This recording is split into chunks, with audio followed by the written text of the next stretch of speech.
to Easy D. If you don't know anything about him, you need to know this. The man is a wealth of knowledge when it comes to the music industry. He was one of the founders of the Pros. Tell us about that, Easy D.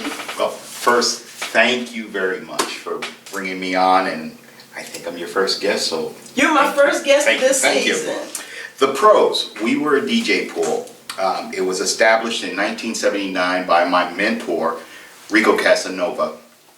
And in essence, in the 80s, a DJ pool was the alternative for artists that were not able to get on mainstream radio. So for out here in the Bay, KMEL, KSOL, KDIA, didn't really matter. If you weren't part of the establishment, you weren't in the game. And so what we did as the Pros, we had the lock on all the top clubs in the Bay Area, in the country, as well as college radio. And so we were able to use our influence to help these young men and women go from where they were to where they wanted to be and where they needed to be. And so there was no internet at this time. Oh, no. See, so we're going back a little bit to some history now. Yes. This is a time in history where you really had to network. Absolutely. You had to be an artist, you had to be a performer, and you had to have some hustle. Yes, and you had to have a lot of belief in yourself. And even with all of that, you'll notice talent wasn't even in the top 5. Okay? We made sure talent was number 1. Okay.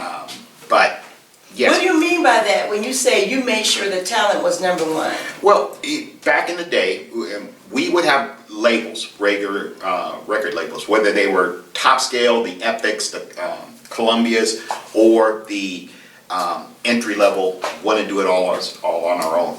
Well, we would have people that were truly talented. We're talking about Pebbles, we're talking about LL Cool J, we're talking about Will Smith. These were talented young men and women. Right?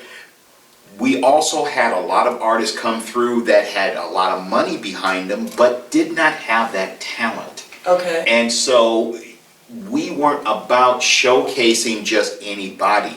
You had to bring your A game, period, because our reputation was at stake. And so it was interdependent. You were relying on us to bring our strength. And in return, we were relying on you to bring your A game. Okay, let's talk about the A game for a minute. Sure. Because that's very important. And I'm gonna tell you, it's funny because who was the guy that plays Forrest Gump? Oh, Tom Hanks. Tom Hanks. I actually had a conversation with him one time, and I was talking to him about my movie, and he said to me, "Well, what makes you think your movie is good?" And I was telling him, and he said, "Well, no, what makes you think it's good is because you wrote it, it's because it's your baby." Exactly. So when you say bring your package, most people think their package is together because they just put a package together. But what makes a package complete? If they want to bring their A game, what should they have? What should they have? Belief in themselves. Okay. Period. Now, I'm also a religious person, so of course I'm going to say bring God into your life. Mm-hmm. However, the industry doesn't look at religion necessarily. And right. So when I say belief in yourself, you can take that as you wish. Your confidence. Your confidence. You have to come and be, you have to come and know and own a room when you walk into it. Absolutely. And if you walked out of that room feeling like you didn't own it, well, you didn't own it. Right. Yeah. Did they miss you when you left? And that was the important thing. Did they miss you when you left? As opposed to, who was that?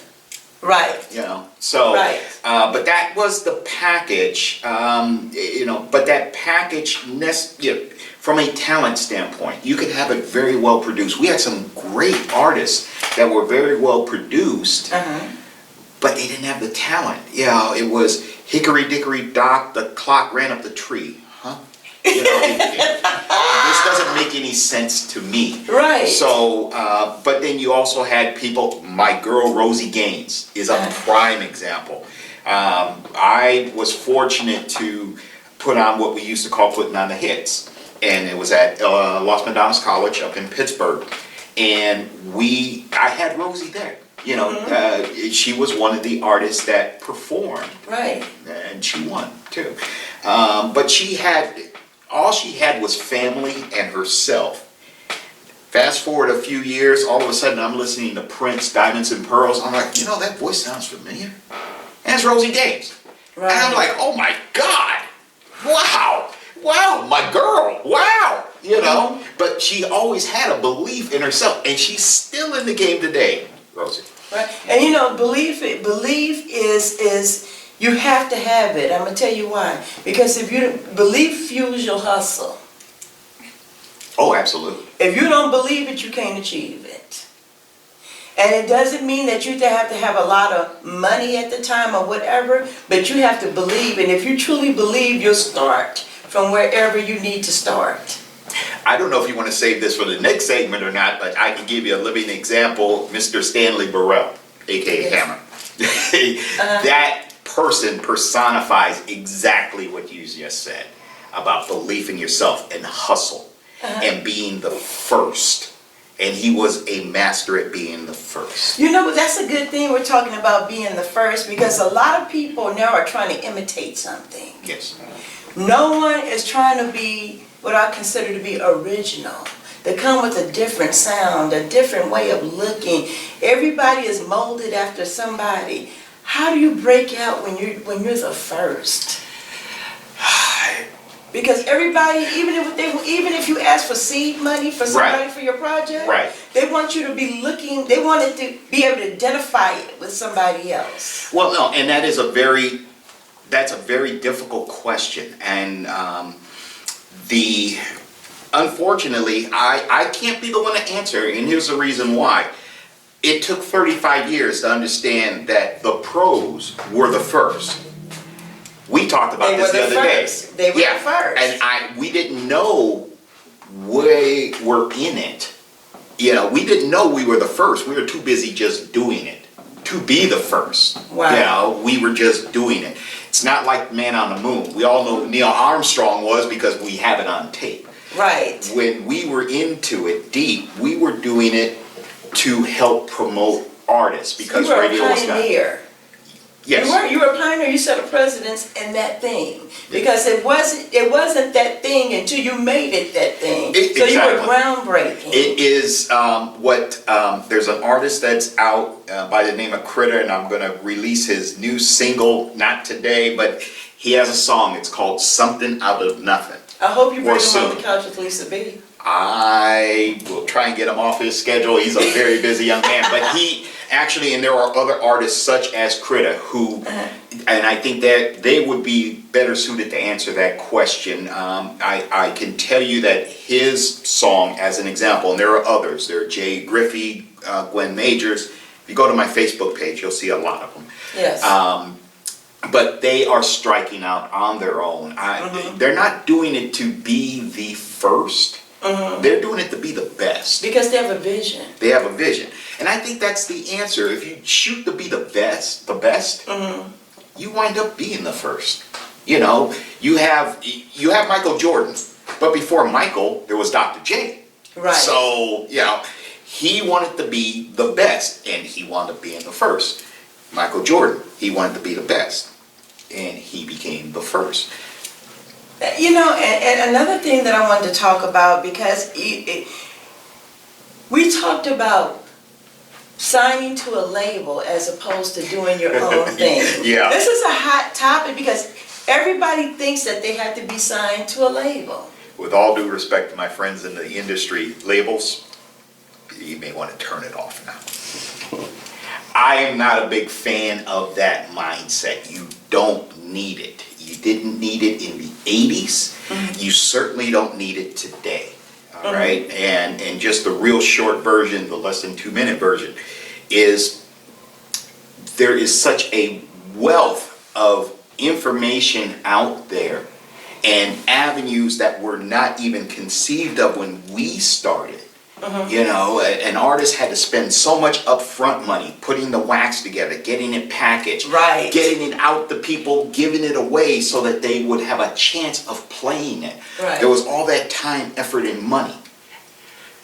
I can think of one artist, one tweet, talking about one song on one platform, and will do more than anything. I'm gonna need you to save that thought. Sure. Because we're going to a commercial break. Now, when we come back, what we're gonna talk about is the same thing. Because I'm gonna tell you, as an author, my biggest dream is to be signed to Simon and Schuster. Good for you. I don't think you need it, but good for you. Right, but that has always been my aspiration. Well, that was when I started out, because that's what I knew. Right. But knowing what I know now, it's not my goal anymore. Good for you. You understand what I'm saying? Exactly. My goal is to get my product out, to satisfy the people, to gain more people, and to distribute my own platform and on my own platform, my own product. We're going to commercial. Okay. Keep your thought.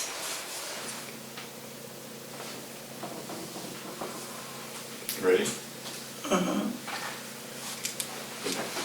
Hi, it's your girl Lisa B. Welcome back to the new season of On the Couch with Lisa B. We're returning from a commercial break, and I want to say welcome to PTV1. And I'm back with Easy D, a pro in his industry. Not only is he a pro from the other industry, but he's from the pros. I am from The Pros, DJ Pool. Yes, ma'am. Yeah. And when we left, we were talking about, why do you need a label? And the answer is security. Or the lazy way out. You can take your pick, in my mind. That is with all due respect to labels. The reason I say that is, back when we started, Right. you needed a label to help front you. Seed money, if you will. So to put together the LPs, to put together the master. You Right. know, you've done all that, all the lab work and everything. Okay. You take that tape, then you take it to a place where they make the records for you. So then you buy crates and crates and crates of records to give away. Well, all of that costs money. So you needed their finances. Or their reputation. Okay. You said Simon and Schuster. That name I know. I'm sure that there is a label, a book company out there. I have no idea. You can drop their name and I'll say who. You know, so you needed them.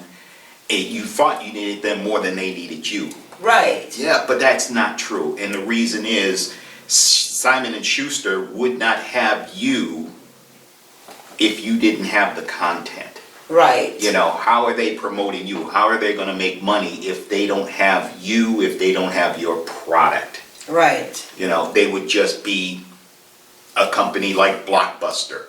Or So the artist fuels their company.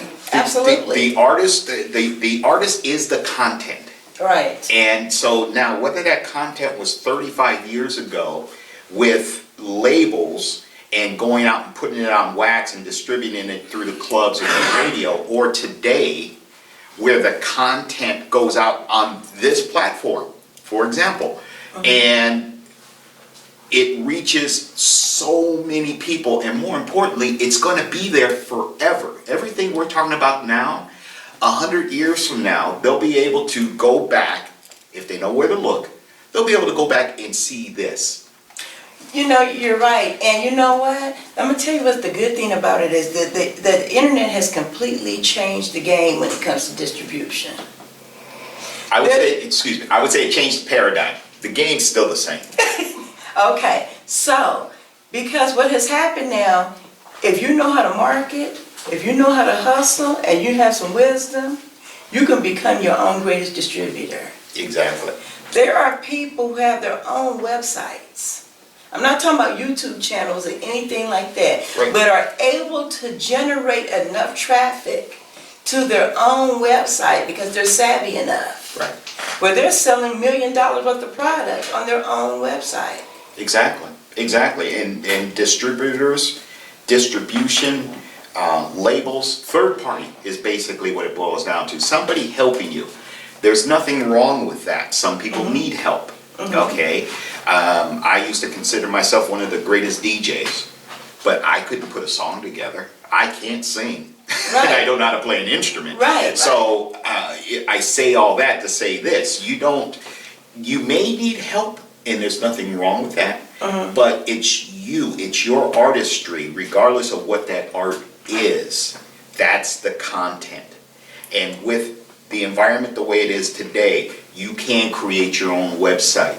Right. And you don't have to do a thing with it after that, because it will start to build on its own. Now, the more you put into it, of course, the greater the expansion.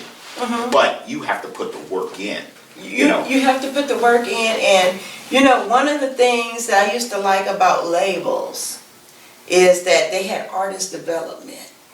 Because you can have all the stuff, you can have all the talent in the world, but if you don't know how to talk to anybody about your product, if you can't explain your own product, you understand what I'm saying? Absolutely. If you can't sit in a meeting and articulate yourself well, if you don't know how to present yourself, then it doesn't matter about your gift. Right, right, absolutely. And that's where you had A&R people, okay? Again, there wasn't and isn't anything wrong with a label per se, okay? It's, you just have to accept the fact that you're giving up a lot of your freedom and, All of it. and creative. Well, some people have a little bit, or maybe they assume they do, or they imagine they do. But the more hands you have involved, the less creative control you have. Yeah, and there are pluses and minuses to that. But Well, of course, because I know, well, I do a different industry, I write, but I know once I turn my book over to someone else, I don't care how much I like my book cover, they're going to put a new book cover on it. Exactly. They're going to change the spine of the book. They're going to put a new branding, everything is going to become different about it. right, right, They might even change the storyline a little bit. right, And it's the same thing with any form of distribution. right. Except now, you can take your content, you can put it on the web, you can put it to your web address, Right. and you can say, here's my work. Hope you enjoy it. Now, is that a good idea? Now, let me ask you this. Is it a good idea for an artist to do their thing and put it out without having at least a group that they're working with, or some kind of little machine behind them that can have several eyes on their project? Sure. Because what you do is you get full of yourself, you don't see any mistakes. I tried to edit my own book one time. Oh, yes. And it was a disaster. Yes, yes, yes. I guess it depends on, and this is why I was hesitating in the answer or thinking about the answer. It depends on what it is you want to do.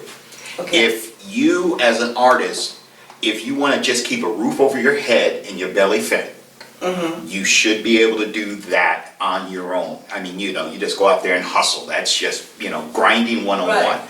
If you want to be remembered, then you need other people to remember you, but you don't need them to help remember you, if that makes sense. You can go out on the internet, you can have a cat run into a tree. Okay. Right? That's the analogy I love using. You can have a cat run into a tree, get 1 million hits on YouTube. That cat's going to be remembered forever. Right. Cat didn't wake up that morning expecting to be remembered forever. Okay? And if that's what you want. If you want to make a career out of it, that's where it starts getting complicated. Right. And that's where the machine comes into play. So it just depends on what it is you want to do. And I don't have that answer. Artists like Critta, like Jay Griffey, like Mac Mall, they have to know what they want. Now, Mac Mall, he's been in the game for 30 plus years. He knows what he wants. Artists like Critta and Jay Griffey, I believe they know what they want, so. So you're saying you have to know what you're working towards. Exactly. And so if you know this is the end result I want, then all your steps along the way should be working towards that end result. Right. And see, that's why I was talking about quality. Because quality is everything. It's everything, especially when you're talking about your product and having eyes on your product. Because when you do something, of course, you look at it, you like it. I remember one time we were doing a church event, right? I always use this, and we put our money together, and we got 5,000 Wow. of these cards printed up, right? and nobody had money at the time. So after we got the cards, guess what? What? The lady never had anybody look at it before she ordered it. They did the graphic, she didn't put the date. Oops. Yeah, well, But the flyer looked good. the flyer looked great. So that's what I talk about when I talk about individual artists, Right. not having anyone working with them. There's always, if you're that individual, you always going to be something that you're missing. But if you just, you can even just have a group of your friends. Exactly. Who come over and look at your stuff and look at your product. And this is what I want to talk about. You can't be thin-skinned in the industry. Oh, no. That's where, now, if you're talking about, the game itself, the industry, that's where you need a manager. You need someone to be that person to say no, to be that thick skin for you.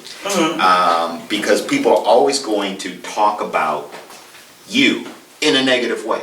Absolutely. That can't be helped. That's just human nature. However, now going back to this as a business, that same cat running into the wall, Right. got 1 million hits. Didn't matter if people clicked it because they loved it. Hate cats. Didn't matter what the reason. It was the buzz that got people, hey, did you see that cat run into the wall? Ooh, no. Let me see. It's Ooh. a numbers game. It's a numbers game. It's a numbers game. And with it, and it all starts though, and now we talk about quality. Well, I mean, it's a cat running into a wall. Where's the quality? But it's the buzz. It's the buzz. So create a buzz. You've heard it. It's your girl Lisa B. I'm in season number 1. Tune in. Easy D. There's a lot of young people out there. Leave them with the word of advice for starting into the industry. Believe in yourself. It all begins and ends there. The more you trust yourself, the more you'll achieve. Well, you heard it right here on the Lisa B Show. It's your girl. We'll be on Mondays and Wednesdays, PTV1 at 2 o'clock. I love you, big. And forever on the internet. And forever on the internet. You can't wipe me out. Nope. You're stuck with us. I have an IP address. Ooh! I love you, big, and I love you much.